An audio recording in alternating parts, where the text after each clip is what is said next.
In this lecture, we're going to be kind of having a conclusion about how Timothy is to deal with the church in Ephesus. وفي هذه المحاضرة سوف ننظر أو نقدم كخلاصة لكيفية تعامل تيموثاوس مع هذه المشاكل في الكنيسة.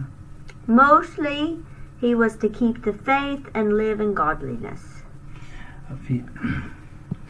وهي في الغالب أنها تكون أن تبقى أو تظل في الإيمان وأن تعيش في حياة التقوى. Because that's the big picture of this book.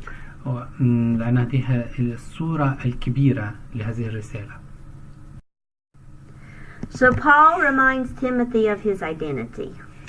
لذلك كان يذكر بولس تيموثاوس بشخصيته أو بهويته. How Paul encouraged Timothy that he was prepared for the job. وهو كان بيشجعه عندما كان يعد عمله. How God had given him a gift to be able to stand up for truth. وكان يحدث عن كيف أن الله أعطاه هذه الموهبة أن يكون قادرا أن يقف في جانب الحق. Timothy was take the authority to deal with the false teachers. وأنه يأخذ السلطة أنه يتعامل مع هذه المعلمين الكذبة هؤلاء المعلمين الكذبة. And he was to help the church stand for truth. وأن يساعد الكنيسة أن تقف في الحق. That he was to be an example for others through his lifestyle and teaching. وأن يكون قدوة للآخرين من خلال حياتهم وتعليمه. Okay, Paul reminds Timothy to fight against the false teachers and to hold on to truth. وكان يذكره بأن يقف ضد المعلمين الكذبة ويقف دائما من أجل الحق. This is spiritual warfare. وهذه هي حرب روحية. That he was to stand against the false teachers. بأنه يقف ضد المعلمين الكذبة. Because this was a matter of spiritual life or death. لأنها هي مسألة حياة أو موت روحية. So if people are to keep following the false teachers, they'll go to hell. إذا أصبح الناس يتابعون أو يتبعوا المعلمين الكذبة فسوف يذهبون للجحيم. But God wants all to be saved, so Timothy has to keep fighting against. ولأن الله يريد أن الكل يخلصون فلابد أن تيموثاوس يقف ويدافع من أجل الحق. Timothy has to deal with the false teachers. كان يجب على تيموثاوس أن يتعامل مع المعلمين الكذبة. He can't ignore them. هو لا يمكن أن يتجاهلهم. هو لم يمكن أن يتجاهلهم. But he has to make them stop teaching the false doctrine. كان يجب عليه أن يوقفهم عن تعليم هذه التعليم الخاطئة. Timothy has to bring correction to the church by teaching truth and showing what is correct lifestyle. وكان يجب على تيموثاوس أن يعلم التعليم الصحيحة ويصحح ما تم تعليمه بشكل خاطئ. So he has to show these specific groups of people, like the wealthy women, the widows, the wealthy, of how they should live. وكان يجب عليه أن يظهر هذه المشاكل مثل الأثرياء والسيدات الذين يعيشون بطريقة خاطئة وكيف يمكن أن يعيشوا بطريقة صحيحة. And lastly, he's to appoint godly leadership. وأخيرا هو لابد أن يتعامل بالتقوى في القيادة. He needs to make sure that the leaders have godly character. ويجب أن تتأكد من أن القائد لابد أن يكون له حياة التقوى. And to make sure that they're mature and responsible. وأن يكونوا ناضجين ومسؤولين.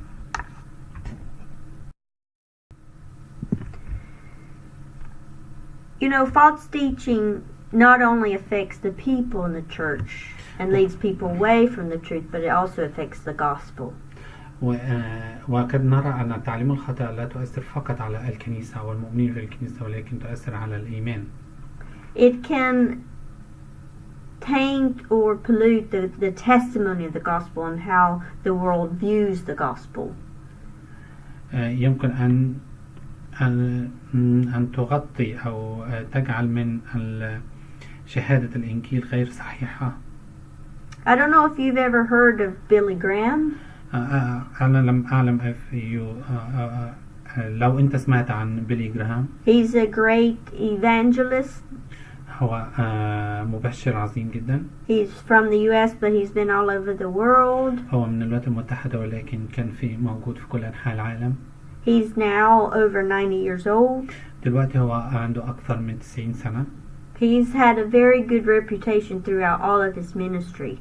هو عنده سمعة حقيقي جيدة جدا على مدار خدمته. He's met with many world leaders.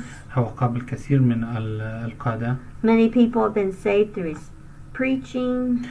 كثير من الناس خلصوا عن طريق عظاته. And he's always had a godly lifestyle. وكان دائما عنده حياة التقوى. And has been able to reach many with the gospel. وكان عنده القدرة على أن يقدم أو يعظ كثيرا عن طريق الإنجيل.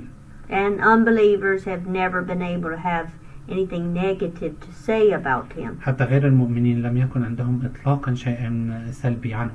But when we think of other famous pastors or like TV preachers, لكن عندما نفكر أيضا عن بعض القصص أو القصص المشهورين أو بعض وعاظ التلفزيون, some of them fall because of sexual immorality or because of money. بعض منهم ابتعد أو سقط بسبب بعض المشاكل الجنسية أو المال. And often the world laughs at the church because of their bad example. وفي الواقع أن العالم أخذ صورة سيئة على الكنيسة بسبب سلوكياتهم. So I think it's very important that we watch our lives in their doctrine.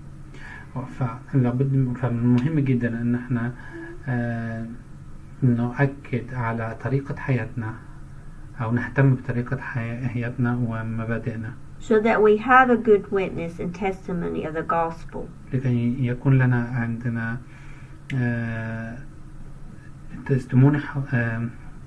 اختبار حقيقي وحياة حقيقية عن الإنجيل. Especially to those that are close to us, our friends or family who are not Christian. خاصة الناس الأقرباء من حولنا والغير مسيحيين. That we have a responsibility to show godly lifestyle and show God through our life and through what we say. فعلينا المسؤولية أن نظهر حياة التقوى في حياتنا. And just like Paul told Timothy, وكما علم بولس تيموثاوس, to train himself to practice these things, أن يدرب نفسه أن يمارس هذه الأشياء, to keep a close watch on himself, أن يحفظ نفسه ويواجه نفسه, to persist in truth, أن يكمل في الحق, to fight the good fight of faith, أن يحارب المحاربة الحقيقية في الإيمان. That it's important that we stand for truth and godliness and show the gospel through your life and through your doctrine. من المهم جدا ندافع عن الحق بالتقوى ونظهر الإنجيل من خلال حياتك وتعليمك. This is the end of this lecture. هذه نهاية المحاضرة.